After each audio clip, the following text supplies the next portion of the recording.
वाई तालुक्यातील राजकीय वातावरण सध्या चांगलंच तापलंय। शेंदुर्जने पंचायत समिती गणात यंदा चुरशीची लढत पाहायला मिळत असून राष्ट्रवादी काँग्रेस पक्षाच्या उमेदवार वर्षा लालसिंग जगताप यांनी प्रचारात मोठी आघाडी घेतली आहे। विकास आणि रोजगार हा मंत्र घेऊन त्या मतदारांच्या भेटीला जात आहेत।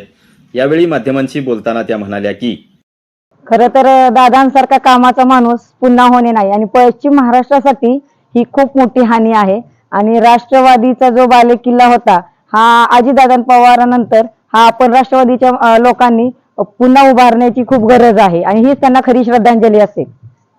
त्यानंतर तुम्ही काय पद्धतीने आवाहन करताय मतदारांना? आता तुम्ही तुमच्या मतदारसंघात गणात तुम्ही प्रचारासाठी फिरताय, प्रमुख समस्या काय जाणवते तुम्हाला? प्रमुख समस्या आहेत की काही ठिकाणी पाण्याचे विषय आहेत, काही ठिकाणी रस्त्यावरच्या पठाराच्या भागावर येते, काही ठिकाणी महिलांचं सक्षमीकरणाची खूप मोठी गरज आहे कारण इथे व्यावसायिकरित्या महिलांना म्हणजे घरूनच काम करण्याची खूप गरज आहे। तर त्याच्या ह्याच्यात मी खूप सक्रिय सहभाग राहणार आहे माझा।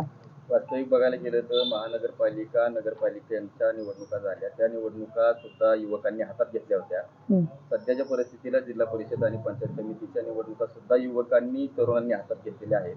युवकांसाठी किंवा युवतींसाठी तुमच्याकडे आता कोणता रोडमॅप तयार आहे त्यांच्या रोजगारासंदर्भात? आपण स्किल डेव्हलपमेंट अंडर काम करत आहोत। तरी सातारामध्ये आपण एनजीओ तर्फे फ्री शिक्षण आहे, जेणेकरून त्यांचं व्यावसायिकरित्या ते म्हणजे 12वी असेल तरी 1-2 वर्षाचं प्रशिक्षण घेऊन ते त्यांचा व्यावसायिक आणि उदरनिर्वाह करू शकतात। शेवटचा प्रश्न, प्रचारादरम्यान मतदारांना कोणतं आवाहन कराल?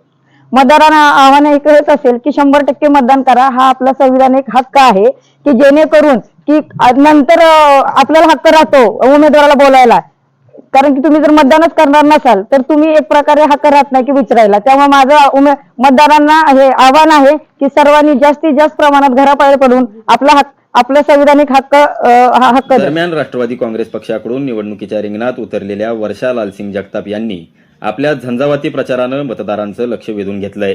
वाई तालुक्यातील शेंदुर्जने गणात सध्या परिवर्तनाचं वारं वाहत आहे। केवळ आश्वासनं न देता गणाचा सर्वांगीण विकास आणि तरुणांच्या हाताला काम हे 2 प्रमुख मुद्दे त्यांनी केंद्रस्थानी ठेवलेत। आता शेंदुर्जने गणात घड्याळाचा गजर घुमणार असा विश्वास कार्यकर्त्यांकडून व्यक्त केला जातोय। व्हिडिओ जर्नलिस्ट प्रवीण गाडे, प्रगती टाइम्स न्यूज, वाई।